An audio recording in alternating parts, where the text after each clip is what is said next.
Cara menambahkan nomor HP pemulihan untuk akun YouTube kita lewat laptop. Langsung saja klik ikon atau foto profilnya.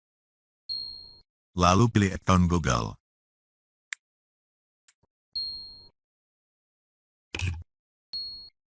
Kemudian buka bagian keamanan.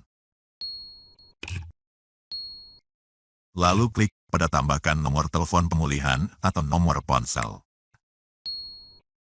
Tambahkan nomor telepon pemulihan. Nah, masukkan nomor HP kita di sini. Selanjutnya, dapatkan kode. Masukkan kode verifikasi yang dikirim sistem Google ke HP kita di sini. Verifikasi.